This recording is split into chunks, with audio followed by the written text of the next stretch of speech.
नमस्कार दोस्तों, आप सबका फिर से एक बार स्वागत है आपके अपने YouTube channel SK95 unique history में।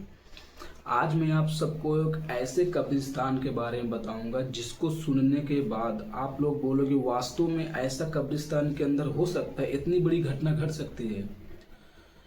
एक गांव था जिसका नाम था रतनपुर। वो रतनपुर जो गांव था वो जंगल के चारों तरफ से घिरा हुआ था और एक साइड में एक पुराना कब्रिस्तान था। उस कब्रिस्तान में रतनपुर जो था, रतनपुर गांव, उसी गांव के लोगों को दफनाया जलाया जाता था उस कब्रिस्तान में। वहाँ के लोगों का कहना था रात के टाइम इस कब्रिस्तान के बगल से या इस कब्रिस्तान में जो भी जाता था वो लौट कर नहीं आता था, और जो बचकर लौट आता था वो मानसिक रूप से पागल हो जाता था। उसको उसकी याददाश्त चली जाती थी, उसको कुछ याद नहीं रहता था, एकदम से पागल हो जाता था।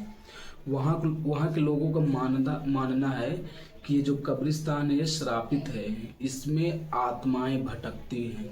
आज भी उनकी आवाज़ें आती है, चीख चीख की आवाज़ें सुनाई देती है। आज भी उस गांव में उस कब्रिस्तान की आवाज़ें उस कब्रिस्तान की आवाज़ें उस गांव तक आज भी आती हैं, जो उसमें से चीखने की आवाज़ें निकलती हैं। एक लड़का था राहुल नाम का, वो जो है शहर में पढ़ाई करता था। गर्मी की छुट्टियों में वो गांव आता है।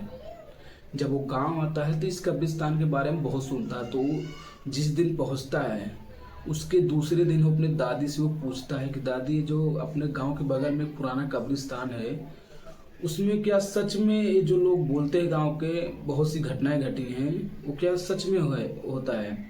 तो उसकी दादी बताती हाँ ये सही है, आज तक उस कब्रिस्तान में जो गया है वो लौटा नहीं, और जो लौटा है वो पागल हो गया है।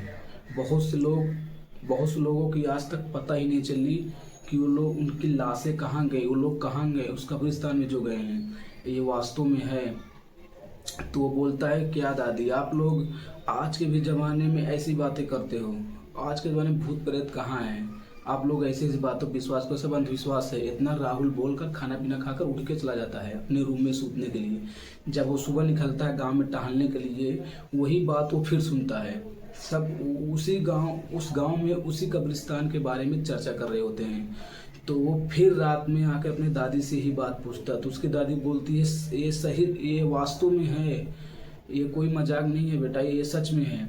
तो वो बोलता अपने दादी से आज मैं इस बात को पता करने के लिए उस कब्रिस्तान में जाऊंगा। तो उसकी दादी बोलती नहीं ये कोई मजाक नहीं है, ये सच में हुआ है, तुम कहीं नहीं जाओगे। तो दादी से झूठ बोलता है ठीक है मैं नहीं जाऊंगा। तो रात जब होती है, रात के करीब 1 बजे वो अपने कैमरा लेकर, अपनी टॉर्च लेकर उस कब्रिस्तान की ओर चुप्पे से निकल जाता है। जब वो कब्रिस्तान में पहुंचता है तो उसको ठंडी हवाएं आती है, ठंडी एक हवा का झोंका लगता है, उसमें अजीब सी स्मेल होती है, बदबू। तो जब आगे की ओर बढ़ता है तो उसको पीछे से फुसफुसाने की आवाज़ आती है, जैसे कि कोई फुसफुसा रहा, आवाज़ क्लियर नहीं, सफा रहा था, जैसे कोई आपस में बात करो, फुसफुसा रहा हो। तो पीछे की ओर जब अपना टॉर्च मारकर देखता है तो वहाँ कुछ नहीं दिखाई दे, केवल टूटी फूटी कब्रें। और आगे जब बढ़ता है, जब अपना कैमरा ऑन करता है और टॉर्च की लाइट ऑन करता है, तो देखता है कि कुछ जगहों पर पुरानी हड्डियां टूटी फूटी पड़ी हुई होती हैं। तो पूरा कब्रिस्तान सन्नाटा। कुछ दूर से फिर एक आवाज़ आती है, जैसे कि कोई वहाँ पर बैठकर रो रहा हो। वो बोलता है मेरी मदद करो, मुझे बचा लो। तो राहुल उसकी आवाज़ सुनकर उसकी ओर बढ़ने लगता है।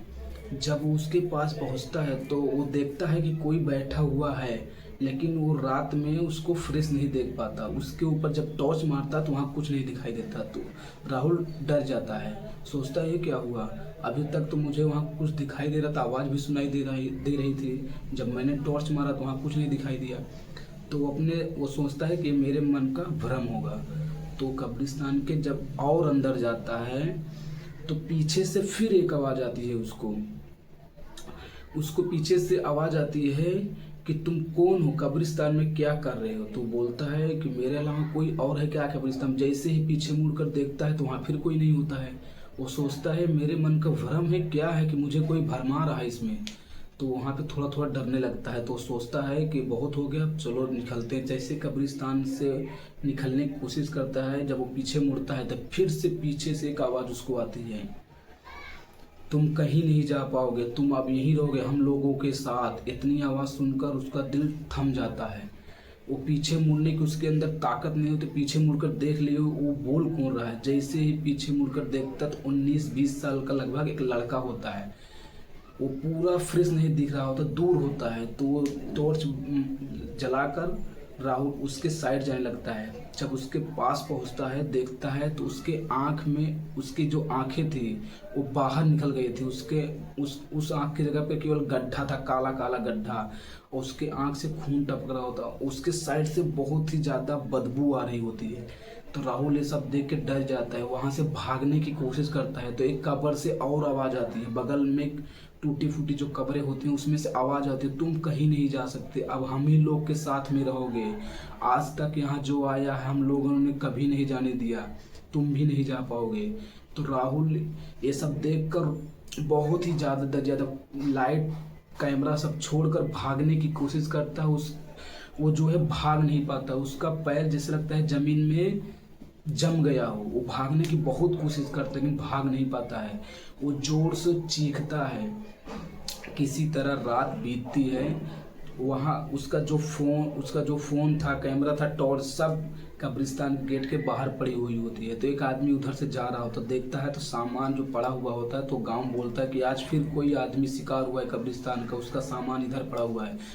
तो जो उसकी दादी थी राहुल की, वो घबरा कर आती है कि मेरा पोता घर में नहीं है। वो बोल रहा था मेरे को रात में कि वो कब्रिस्तान में जाएगा। वो देखता है तो उसकी सब सामान पहचान, जिसकी दादी, उसका फ़ोन वोन मेरे राहुल का है। तो वो रोने लगती है। तो गांव वालों के साथ वो कब्रिस्तान के अंदर जब जाती है तो देखती है वहाँ कुछ नहीं दिखा, केवल सन्नाटा पूरा, टूटी फूटी कब्रें, इधर उधर बिखरी हुई हड्डियाँ। राहुल का कहीं अता पता नहीं होता है। उसके बाद वो पुजारी के पास जाती है। तो पुजारी अपने ध्यान में लीन होते हैं। तो बोलते हैं कि तुम्हारा राहुल अब नहीं आएगा, उसको ढूंढना छोड़ दो तुम लोग, वो अब जा चुका है, वो वापिस नहीं आएगा। अब उसके नाम का तुम एक श्राद्ध करो जिससे उसकी आत्मा को शांति मिले, अब वो वापिस नहीं आएगा। अब मैंने बोला था कि कब्रिस्तान में गांव वालों को जाने के लिए कि उसमें कदम भी अपना मत रखे, लेकिन तुम्हारा पोता उन बातों का तो मजाक समझा, अंधविश्वास समझा। आज उसके साथ इतनी बड़ी घटना हो गई कि वो खुद ही नहीं है इस धरती, बताओ। इसीलिए मैं बोलता हूँ कि मेरी बातों का विश्वास करो। वो एक श्रापित कब्रिस्तान है, उसमें जाना मना है, तो क्यों जाने दिया उसको।